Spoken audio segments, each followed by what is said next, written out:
მოგესალმებით, თქვენ უყურებთ გადაცემას დისკუსია ლაივპრესში. სტუდიაში ჟურნალისტი მე ნინო თოლორაია მუშაობ.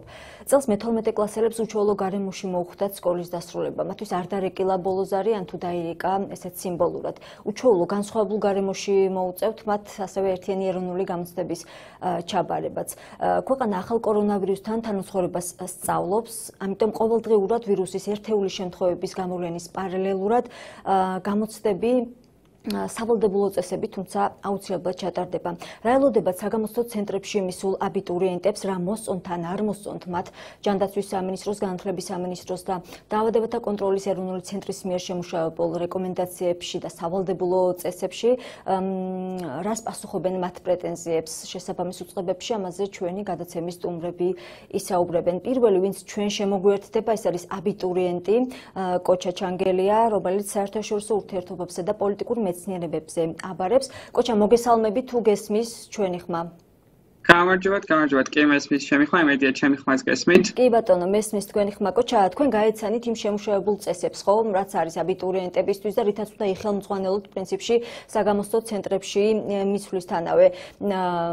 რა მოგწონთ ან არ მოგწონთ ამ წესებში და ზოგადად რას ფიქრობთ იმ რეგულაციებზე, რაც არის შემოღებული წელს აბიტურიენტებისთვის? რა მომწონს და რა არ მომწონს, ცოტა თუ დაჩღერს, თუმცა რა არ მომწონს იმ გარემოების გათვალისწინებით, რასაც ვაკვირდები, მგონი ცოტათი გაურკვევლობაში ვართ პირბადის მოხმარებასთან დაკავშირებით და კონდიციონერის ჩართვასთან დაკავშირებით, მიუხედავად იმისა, რომ ძალიან ბევრი მაგალითი და გამოცდილება გვაქვს დიდი იმისა, რომ ძველად უწინ აბარებდნენ ხოლმე კონდიციონერის გარეშე, თუმცა ახლა ცხელი ამინდების და ამ გარემოების დამატება იმ ემოციურ ფონთან რაც არის, ცოტათი რთული იქნებოდა. უბრალოდ ერთი რაც არ მომწონდა, ის ასე უნდა პირბადები იყო, იმიტომ რომ თუ ასე კაცნობიერებული და თუ ამდენად დაცვითი ფუნქცია აკისრია პირბადეს, მაშინ კონდიციონერის ჩართვა არ შეიძლება პარალელურად. თუ შეუძლია პირბადეს პრევენცია, ეს პრევენცია მოხდენა ასე თქო კორონავირუსის ინფექციებისგან, რატო არ შეიძლება ჩავთოთ კონდიციონერი. თუ კონდიციონერს არ ჩავთოთ, მაშინ მოვიხსნათ პირბადები. ნუ ძალიან ბევრი კითხვის ნიშნები მოყვა. გარდა ამისა, თვითონ გამოცდებთან დაკავშირებით, რამდენად სწორი და არასწორია ჩემი განცხადება არ ვიცი, თუმცა პირად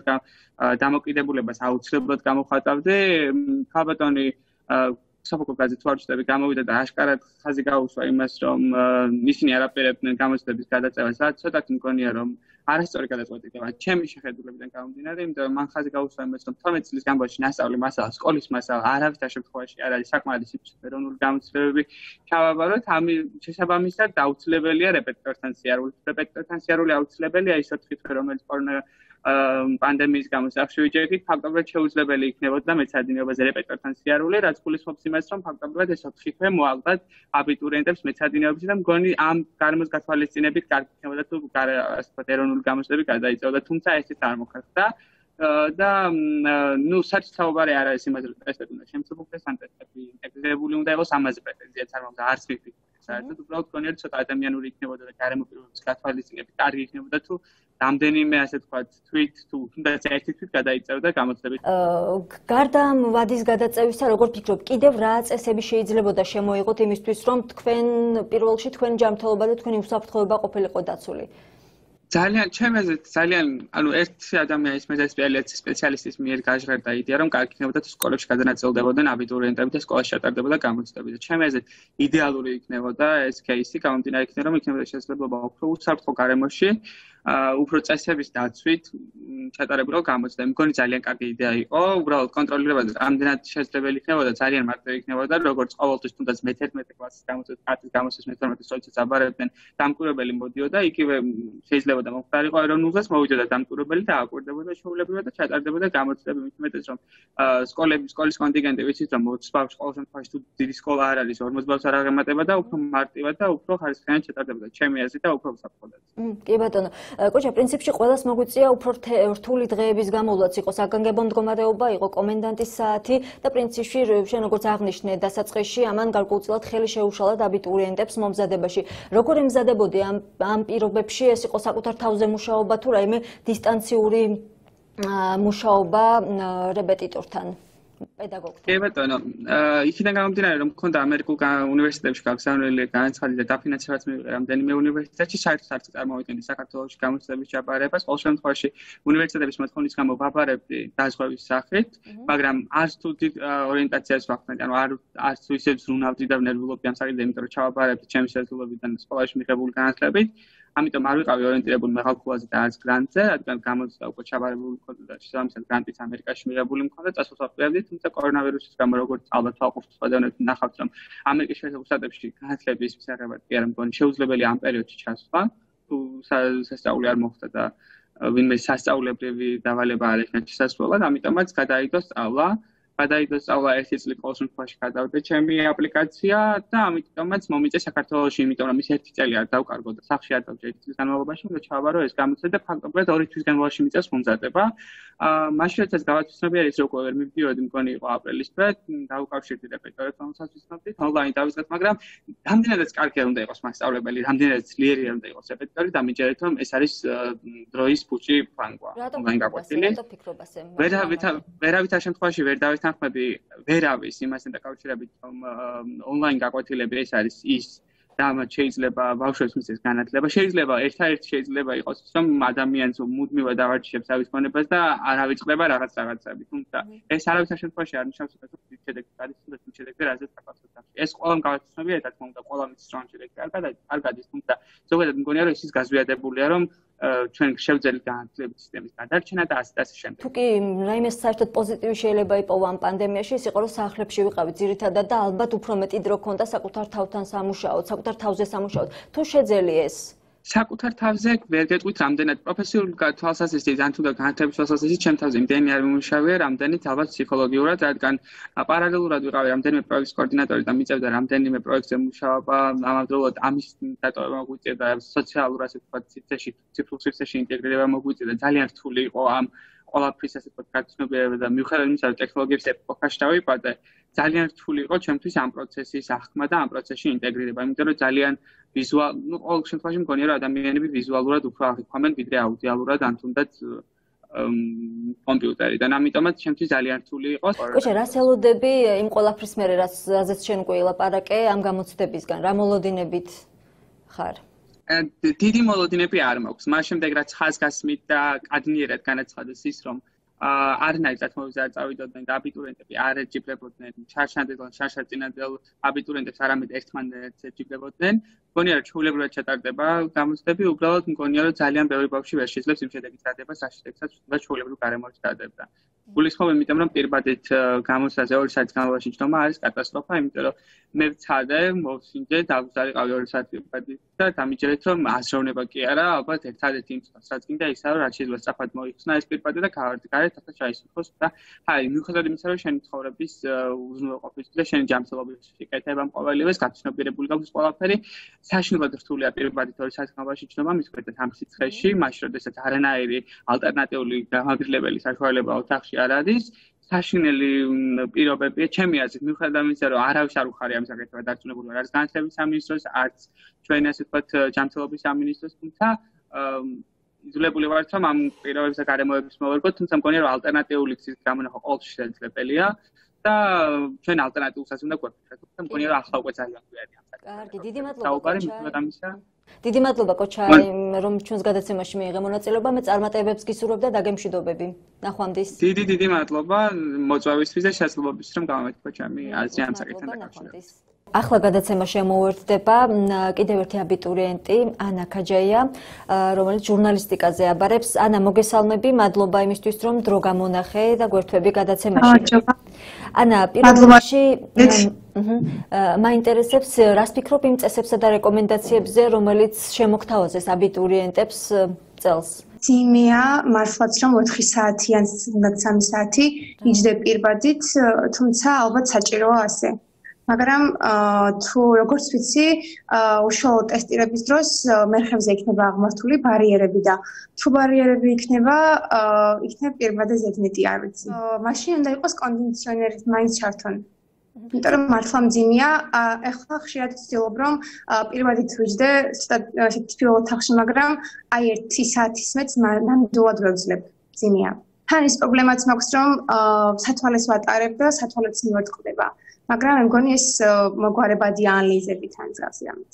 ანა, მოგვიწია ესე იგი საგანგებო მდგომარეობის პირობებში, პრინციპში ყველას ყოფნა და შენთვის რამდენად რთული იყო, ან არ იყო რთული, ან როგორ აუწყო ახალ გამოწვევას ამ დისტანციურ სწავლებას, ისე რომ თქვათ არ ყოფილიყო ეს ძალიან დამთრგუნველი თქვენთვის, აბიტურიენტებისთვის და როგორ მოახერხეს საერთოდ მომზადება გამოცდებისთვის, შეგიშალა თუ არა პანდემიამ ხელი და ყველაზე ხელი შემშლელი რა იყო აი ამ პერიოდში? პირადად ჩემთვის ონლაინ გაკვეთილები ხელსაყრელიც აღმოჩნდა იმ მხრივ, რომ რასაც გზაში ვხარჯავდი იმ დროს, უკვე სწავლაში ვიყენებდი და უფრო მეტ დროს ვაგავდი ამით. ასევე თუ იყო ის პრობლემა, რომ გაციებული ვიყავი ან თავსხმაწინო იყო და მეცადინეობაზე წასვლას ვერ ვახერხებდი, შემეძლო რომ ონლაინ დავესწრებოდი გაკვეთილს და ანუ აბიტურიენტისთვის მართლაც რთულია, რომ თუნდაც ერთი გაკვეთილი გააცდინო ასეთი მიზეზით. და ამიტომაც ამ მხრივ ხელი შემიწყო, მაგრამ რომ ვაკვირდები, იმდენად ხარისხიანი არ იყო პირადად ჩემთვის ონლაინ გაკვეთილები, რადგან როდესაც ვიხსენებ მასალას, ჩავარდნები მაქვს უშუალოდ აი ამ დისტანციური სწავლების დროს გავრცელების მასალებში. ამიტომაც ჩემთვის უკეთესი არის უშუალოდ როდესაც მასწავლებლის წინ ვზივარ და ისე ვესწრები გაკვეთილს. აი როგორ ამ ჩავარდნას ანაზღაურებდი თუ არა საკუთარ თავზე მუშაობით, ანუ ამით აბალანსებდი თუ არა და რამდენად მოახერხე ეს? ან რაც დავიწყო ყოველდღიური მეცადინეობებზე, ვცდილობ ეს ჩავარდნა ამოვქარჩო და მე მგონი გამომდის კიდევაც თუმცა ან ვერ ვიტყვი მხოლოდ რომ ცუდი იყო ონლაინ გაკვეთილები. აბიტურიენტს, რომელსაც შენამდე ვესაუბრე, ანა მითხრა რომ კარგი იქნებოდა გადაედოთ გამოცდები, თქვათ აგვისტოს ბოლოსთვის. ჩემი აზრით გადატანას არ აქვს მნიშვნელობა, რადგან ხომ ვარაუდობენ რომ შესაძლოა რომ მეორე ტალღა წამოვიდეს და თუ მეორე ტალღა მოგვისწრო, მაშინ გამოდის რომ სულ ვერ ჩავაბარებ და გაგვიცდება ეს წელი და ასე რომ ჯობია ახლა იყოს, ვიდრე მომავალში. ძალიან დიდი მადლობა. ანა, მე წარმატებებს გისურვებ და დაგემშვიდობები.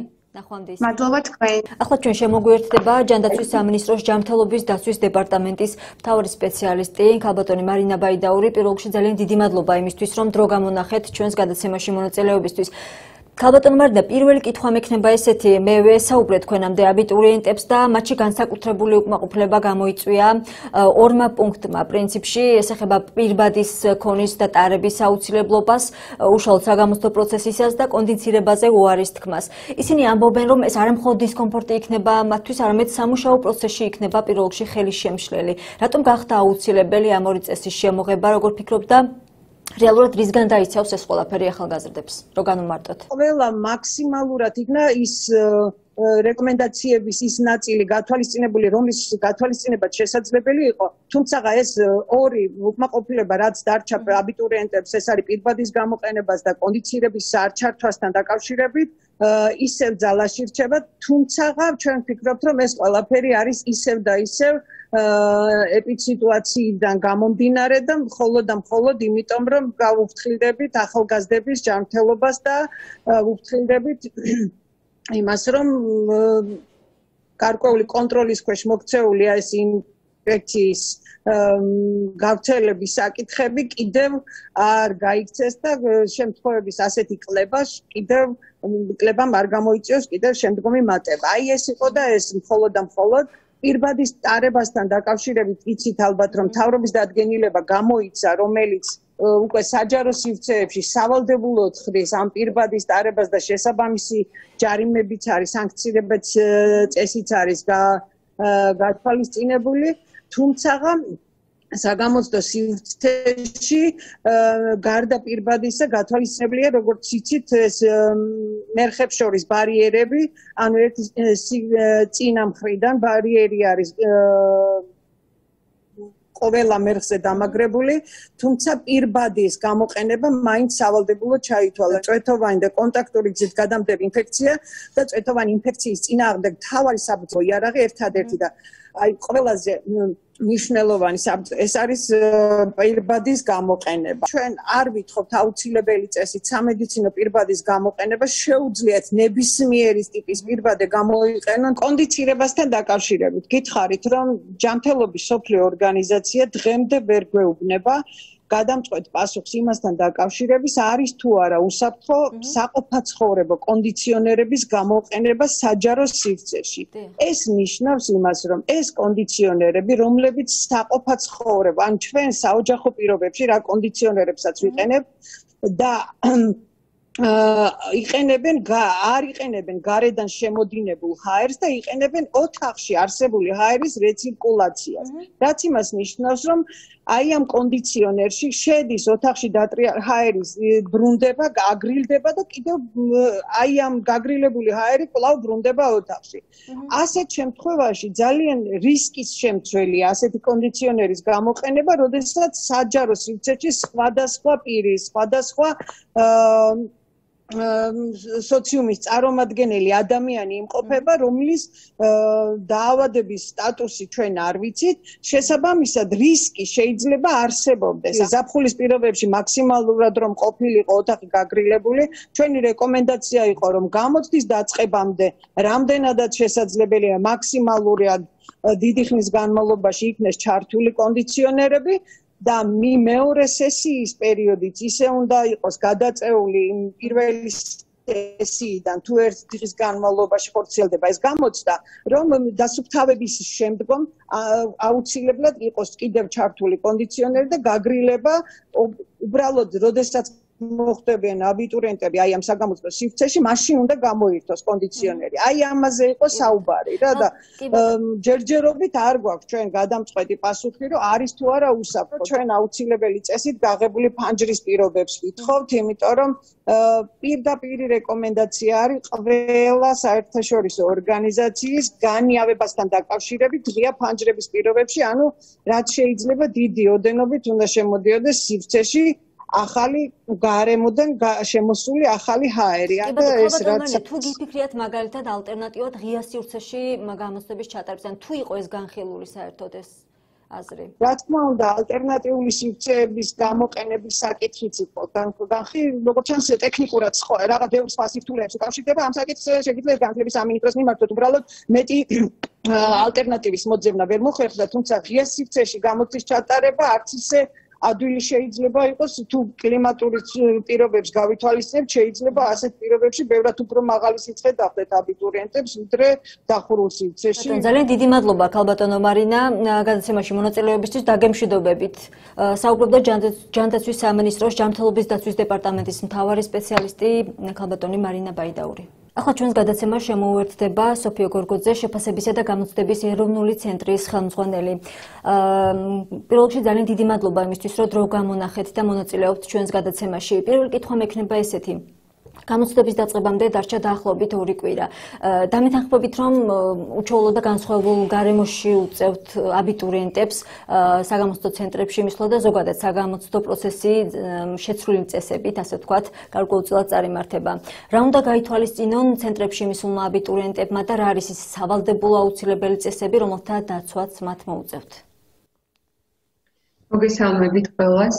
მადლობა მოწვევისთვის. რაც შეეხება უჩვეულო გარემოს, რა თქმა უნდა, ყველანი მოშლით პანდემიის პირობებში და განსხვავებული პირობებში მოუწევთ აბიტურიენტებს წელს გამოცდების ჩაბარება. მოგხსენებათ, რომ ჩვენ მივიღეთ რეკომენდაციები ჯანდაცვის სამინისტროსგან, რომელთა შემუშავებაშიც აქტიურად იყვნენ ჩართული სპეციალისტები, განათლების სამინისტრო, ჯანდაცვის სამინისტრო და საბოლოოდ დადგინდა თუ რა პროცედურებით უნდა ჩავატაროთ ერთიანი ეროვნული გამოცდები. რეკომენდაციები ეხება პირბადის ტარებას, თერმოსკრინინგს, დისტანციის დაცვას, შესაბამისი წესით დეზინფექციას, პერსონალის ეკიპირებას და ასე შემდეგ. ანუ აბიტურიენტებმა რაც უნდა გაითვალისწინონ პირველ რიგში არის ის, რომ სავალდებულოა ამ ეტაპზე ყოველ შემთხვევაში ესეა პირბადით მოსვლა საგამოცდო ცენტრში.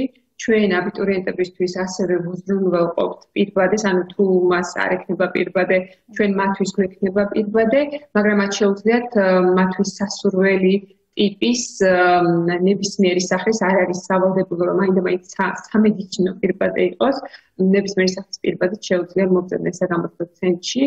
გარდა ამისა, იქ მათ დახვდებათ უკვე განსხვავებული სიტუაცია იმ კუთხით, რომ როგორც საგამოცდო ცენტრის ეზოში, ასევე უკვე რეგისტრაციის დროს მოგვიწევს დისტანციის დაცვა, უნდა გაიარონ დეზობარიერზე ცხადია, იქ იქნება მთელი რიგი წესების ჩამოყალიბებული, რომელსაც ასევე გარკვეული პოსტერების სახით გავასწრებთ აბიტურიენტებს და ეს ყველა წესი მათ უნდა დაიცვან და ეს რა თქმა უნდა კეთდება იმისათვის, რომ მაქსიმალურად უსაფრთხოდ ჩავატაროთ ეს პროცესი. კი ბატონო, ახლა რა ეტაპზეა საგამოცდო პროცესის მზადება? ახლა რა პროცესებს გადიხართ ცენტრებში, რომ გითხრათ? ეხლა მიმდინარეობს მოსამზადებელი, ესე ვთქვათ, სამუშაოები. ამ ეტაპზე ჯერჯერობით საგამოცდო ცენტრებში არ შევსულვართ, მაგრამ უკვე რამდენიმე დღეში ძალიან მალე შევავთ საგამოცდო ცენტრებში და უკვე იქ გადაინაცვლებს ეს მოსამზადებელი სამუშაოები. ძალიან ბევრი მიმართულებით მიმდინარეობს მუშაობა, ასე რომ სამუშაო მართლა ძალიან დიდია, იქიდან გამომდინარე, რომ თქვენ იცით, შარშემდელისგან განსხვავებით გამოცდების ხანგრძლივობა იქნება უფრო მეტი დღის განმავლობაში ჩატარდება გამოცდები, იქიდან გამომდინარე, რომ ერთ სესიაზე ჩვენ მივიღებთ 1/3-ით ნაკლებ აბიტურიენტს იმისთვის, რომ მაქსიმალურად უზრუნველყოთ სოციალური დისტანცირება. მოგეხსენებათ, რომ ერთ ოთახში გვაქვს რეკომენდაცია, რომ მხოლოდ ოთახის 50% გამოვიყენოთ. შესაბამისად, დაახლოებით არა ზუსტად 10 აბიტურიენტი იქნება განთავსებული თითო სექტორში.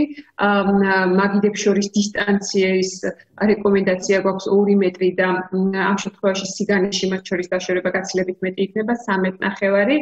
ერთმანეთის მიმდევრობით განლაგებულ მაგიდებს შორის, როცა აბიტურიენტები ერთმანეთის ზურგის ხედან, აქ იქნება დაშორება მეტრი და 20 მეტრი იყო რეკომენდაცია და გარდა ამისა, მეტი უსაფრთხოებისთვის გვაქვს ესეთი რეკომენდაცია, რომ თითეული მეხის წინ განთავსდეს გამჭვირვალე ფარი, გამჭვირვალე ბარიერი, რომელიც დამატებითი უსაფრთხოების ზომა იქნება აბიტურიენტებს. საინტერესოა ასევე ვიცით, რომ აბიტურიენტები, რომლებსაც და თუ კი დაუფიქსირდებათ COVID-19, ეთიშებიან საგამოცდო პროცესს. მათ რა ელოდებათ? ანუ გამოდის, რომ წელს კარგავენ, ასე ვთქვათ. თუ კი ეს დაავადება აბიტურიენტს დაუფიქსირდა, სამწუხაროდ ჩვენ არ გვაქვს საშუალება, რომ აი ამ პროცესის დასრულების შემდეგ, რომელიც საკმაოდ დიდი ხანი მიმდინარეობს, როგორც გითხარით, გამოცდებით ერთ თვე გაგრძელდება, შემდეგ ერთი თვე ამ ყველაფრის გასწორება, შემდეგ აპელაციები, საბოლოო შედეგები. უბრალოდ ამის შემდეგ კიდევ დამატებითი გამოცდის ჩატარება ეს მოითხოვს დამატებით დროს, დამატებით რესურსს, მაგრამ ყველაზე მნიშვნელოვანი ალბათ ის არის, რომ ისეთი ტიპის საგამოცდო სისტემის შემთხვევაში, რომელიც დღეს ჩვენ გვაქვს, სადაც ჩარიცხვის ერთ-ერთი კრიტერიუმი არის გამოცდის შედეგები და ასევე მთავარი პრინციპი ამ ერთიანი სტანდარტიზებული გამოცდის არის ის, რომ ყველა აბიტურიენტი იყოს ერთნაირ პირობებში, აი ესეთი სისტემის დროს თუ კი ჩვენ დავაკეთებთ ესე, რომ კონკრეტულ ჯგუფს აბიტურიენტებისაც ცალკე ჩაუტარებთ გამოცდას, მაშინ ეს თანაბრობის პრინციპი დაირღვევა და ჩვენ ამ აბიტურიენტებს ვერ შევაჯიბრებთ იმ აბიტურიენტებს, ვინც აი ძირითად საგამოცდო პერიოდში წერეს ეს ტესტები. შესაბამისად, იქნება ისე, როგორც იყო წინა წლებში, როდესაც ეს პროცესი დასრულდება, დამატებითი გამოცდები აღარ დაინიშნა. კი ბატონო, თუ ყოფილა განხილული, ვთქვათ, დისტანციურად ჩაბარება მსგავსი აბიტურიენტებისთვის, ამაზე თუ გისაუბრიათ, საერთოდ თუ შეუძლებელი და წარმოუდგენლად გეჩვენებათ ეს ყველაფერი? ან შეიძლება მომავალი წლისთვის მოხდეს? ზოგადად ალბათ შეუძლებელი, რა თქმა უნდა, არაფერია, ყველაფერი შეიძლება გაკეთდეს, მაგრამ მთავარია რა პერიოდში გაკეთდეს, როგორი ხარისხით. ანუ დისტანციურად გამოცდების ჩატარებაზე როცა ვსაუბრობ, აქ მნიშვნელოვანია პირველ რიგში, რომ ეს სისტემა იყოს გამართული, გამოცდილი და მეორე მხრივ ასევე მნიშვნელოვანია, რომ თითოეულ აბიტურიენტს ჰქონდეს უზრუნველყოფილი სახლში, ანუ როგორც ინტერნეტი, ასევე ტექნიკური შეაძლებლობა ჰქონდეს, ხო, კომპიუტერი და ასე შემდეგ. გარდა ამისა, მნიშვნელოვანია ის, რომ აი ვთქვათ, ამბობენ ხოლმე, რომ ვთქვათ, სწავლება ხო დისტანციურ რეჟიმში მიმდინარეობდა, ესეც რატომ არ არის შესაძლებელი, ხო? სწავლების დროს, ეხლა თუ კი ინტერნეტი რაღაც პერიოდი, ვთქვათ, რამდენიმე წუთი გაითიშება, ბავშვები ისევ ახერხებენ, რომ ვთქვათ, შევიდნენ აი ამ Zoom-ი იქნება თუ Teams-ი იქნება თუ ასე შემდეგ და გრძელდება ეს სასწავლო პროცესი, ხო? ამ 5 წუთს ისეთი დიდი მნიშვნელობა და დატვირთვა შეიძლება არ ქონდეს, მაშინ როცა საგამოცდო პროცესის მიმდინარეობის დროს, როდესაც ამდენი რამეა დამოკიდებული ამ ტესტის შედეგზე, აქ რომ ინტერნეტის გათიშვა მოხდეს, რაიმე ტექნიკური პრობლემა შეექმნას აბიტურიენტს, ძალიან დიდი რისკის და საფრთხის შემცველია და ძალიან დიდი ნერვიულობის საფუძველი შეიძლება გახდეს. ამიტომ ამ ეტაპზე ვფიქრობ, რომ დისტანციურად გამოცდების ჩატარება ნამდვილად არ იყო რეალისტური ვარიანტი, ამიტომ თქვით ჩვენ ამ ვარიანტზე უარი. კი ბატონო, ქალბატონ სოფია, თქვენამდე მე ვისაუბრე რამდენიმე აბიტურიენტს და ერთ-ერთმა მათგანმა მითხრა, რომ კარგი იქნებოდა ამ სიცხის და ამ ყველაფრის გათვალისწინებით, რომ მათ იქ კონდიციონერი არ იქნება, იქ პირბადეები უნდა იყვნენ საგამოცდო პროცესზე, კარგი იქნებოდა თუ კი ვთქვათ აგვისტოს ბოლოსთვის გადაიტანდნენ გამოცდებს. ხო, ჯერტი არ აქვს გარანტია, რომ აგვისტოს ბოლოს იქნება გაცილებით გრილი ამინდი, ვიდრე შეიძლება იყოს ივლისში. ჩვენ გარკვეული ანალიზიც კი გავაკეთეთ ამინდის პროგნოზის წინა წლების ამის გადავხედეთ თანამშრომლობით შესაბამის უწყებასთან ნამდვილად ამასთან დაკავშირებით. ამიტომ ამაზეც ვიფიქრეთ ცხადია, თუმცა იქედან გამომდინარე, რომ არ აქვს ეს გარანტია, რომ უკეთესი ამინდი იქნება და პლუს არ ვიცით რა ეპიციტუაცია იქნება აგვისტოში, მიზანშეწონილად ჩაითვალა, რომ ამ ეტაპზე ისევ ივლისში დაგეგმილიყო გამოცდები. კი ბატონო, ქალბატონ სოფია, ზუგდიდზე რომ ვისაუბროთ, ზუგდიდის საგამოცდო ცენტრში რამდენი აბიტურიენტია ეს მონაცემი? ზუგდიდის საგამოცდო ცენტრი 1700-ზე მეტმა აბიტურიენტმა აირჩია შესაბამისად ამ რაოდენობის აბიტურიენტი გაივლის ტესტირებას. კი ბატონო, რამდენი არის დარეგისტრირებული ოკუპირებული აფხაზეთიდან, რამდენი აბიტურიენტი ახალგაზრდა? ჩვენ როდესაც ეს აბიტურიენტები რეგისტრირდებიან, იქ საიდან არიან კონკრეტულად ამას არ უთითებენ, უბრალოდ ირჩევენ საგამოცდო ცენტრს. შესაბამისად, ჩვენ ამ იდენტიფიცირების საშუალება ეხლა ზუსტად რამდენი არის არ აქვს. გასაგებია, პანდემიის პირობებში ჩაკეტილია ენგურის ხედი ახალგაზრდებს, ვინც აქეთ მხარეს აბარებს, არ აქვს საშუალება გადმოვიდნენ და მიიღონ საგამოცდო პროცესებში მონაწილეობა. ამ შემთხვევაში რას თავაზობს გამოცდების ეროვნული ცენტრი და რა ელოდებათ მათ? ამ ეტაპზე მიმდინარეობს მუშაობა, სამინისტრო ამზადებს სპეციალურ რეგულაციას იმის თაობაზე, რომ ამ აბიტურიენტებს ჰქონდეთ ჩარიცხვის ალტერნატიული გზა. თუ იქნება პრობლემა და ეს აბიტურიენტები ვერ მოახერხებენ გადმოსვლას და გამოცდების ჩაბარებას, მათ არ უნდა ინერვიულონ, იმიტომ რომ ამაზე ნამდვილად მიმდინარეობს მუშაობა და მათ ექნებათ ჩარიცხვის ალტერნატიული საშუალება. ანუ ავტომატურად ჩაირიცხებიან. აი ეს წესი, როდესაც დადგინდება, ზუსტად ამის შესახებ მიიღებენ ისინი ინფორმაციას, თუმცა ამაზე დაგიდასტურებთ, რომ ამ ეტაპზე მიდის მუშაობა. კი ბატონო, ძალიან დიდი მადლობა გადაცემაში მონაწილეობისთვის. ჩვენ ვესაუბრებოდით სოფიო გორგოძეს, შეფასებისა და გამოცდების ეროვნული ცენტრის ხელმძღვანელს. დაგემშვიდობებით, მადლობა. დიდი მადლობა. დღევანდელი ჩვენი გადაცემა დასრულდა. ჩვენ საუბრობდით ერთიან ეროვნულ გამოცდებზე, იმ სირთულეებზე, რომელიც და სიახლეებზე, რაც აბიტურიენტებს უკვე საგამოცდო ცენტრებში დახვდებათ. თუმცა მანამდე იყო პანდემია და გარკვეულწილად ეს ერთეული შემთხვევების გამოვლინება დღემდე გრძელდება.